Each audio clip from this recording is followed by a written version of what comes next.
කෙනෙක් තව කෙනෙක්ව සැක කිරීම හෝ චෝදනා කිරීම අතර තියෙන මනෝවිද්‍යාව ගැන චුට්ටක් බලමු. සම්බන්ධතාවයක ඉද්දී ඔයාගේ සහකාරිය හරි සහකරුවා කිසිම බාහිර හේතුවක් නැතුව ඔයාට චෝදනා කරන්න හරි සැක කරන්න හරි ගන්නවා නම් අපි හිතන්නේ ඒක සබඳතාවයේ ප්‍රශ්නයක් කියලා විතරයි. මනෝවිද්‍යාත්මකව බැලුවොත් එවැනි හැසිරීම් පිටුපස එම පුද්ගලයාගේ අභ්‍යන්තර මානසික ක්‍රියාකාරීත්වය සහ ඔවුන්ගේ පෞරුෂත්ව විකාශනය පිළිබඳ ගැඹුරු කතාවක් තියෙනවා. ඉතින් මේ බිඳුණු විශ්වාස සහ ආතතිය සම්බන්ධ මේ ගැටලු ඇති වෙන්න බලපාන මනෝවිද්‍යාත්මක හේතු මොනවද කියලා අපි චුට්ටක් බලමු. පළවෙනි සහ ප්‍රධානම හේතුව තමයි anxious attachment style කියන එක. ආතති සහගත ඇමුණුම් ශෛලිය.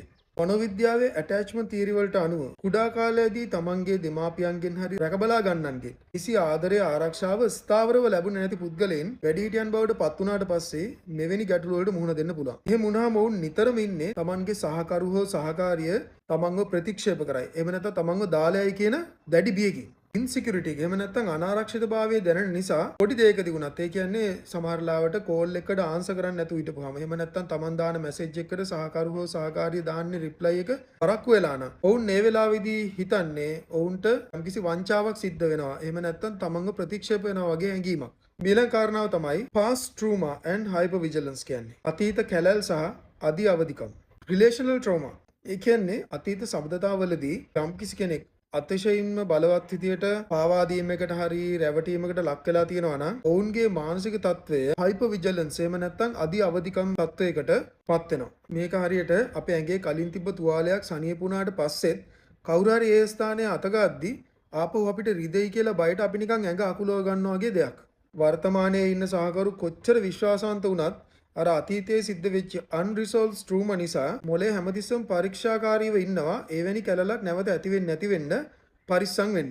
ඉතින් මේකේ ප්‍රතිඵලයක් විදියට තමයි අනවශ්‍ය සැකේ සහ චෝදනාව කියන දේ එළියට එන්නේ. තුන්වෙනි කාරණාව තමයි projection හෙවත් ප්‍රක්ෂේපණය. සිග්මන්ඩ් ෆ්‍රොයිඩ් පැහැදිලි කරපු විදිහට මේක ඇත්තටම ඩිෆෙන්ස් මෙකැනිසම් එකක්. එහෙම නැත්නම් ආරක්ෂක යාන්ත්‍රණයක්. යම් පුද්ගලයෙකු තුළ තමන් ගැන ඇතිවෙන වරදකාරී හැඟීමක්, දුර්වලතාවයක් හෝ තමන් අකමැති ආවේගයක් තමන් තුළ අකමැත්තෙන් හරි තියාගන්න සිද්ධ වුණාම මනස විසින් සිද්ධ කරන්නේ ස්වයංක්‍රීයම එම හැඟීම වෙනත් පුද්ගලයෙක් මත පටවන එකයි. තමන්ගේ සහකරු ගැන ඇතිවෙන අතෘප්තිමත් භාවයට හෝ වෙන කෙනෙක් සම්බන්ධයෙන් ඇතිවෙන ආකර්ෂණය නිසා ඇතිවෙන වරදකාරී හැඟීම තමන්ගේ සහකරු වරදක් කරනවා කියා චෝදනා කිරීමෙන් එළියට පිට වෙන්න පුළුවන්.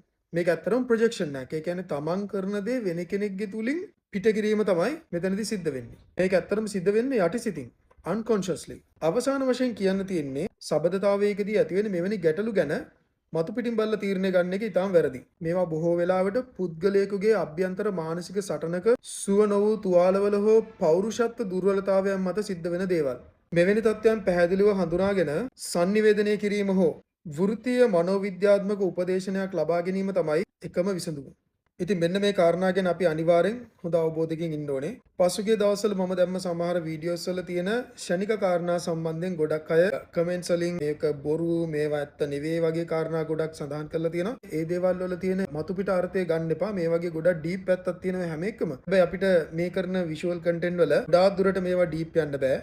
අපි පුළුවන් අවස්ථාවල මේ සම්බන්ධයෙන් අපි කතා කරමු.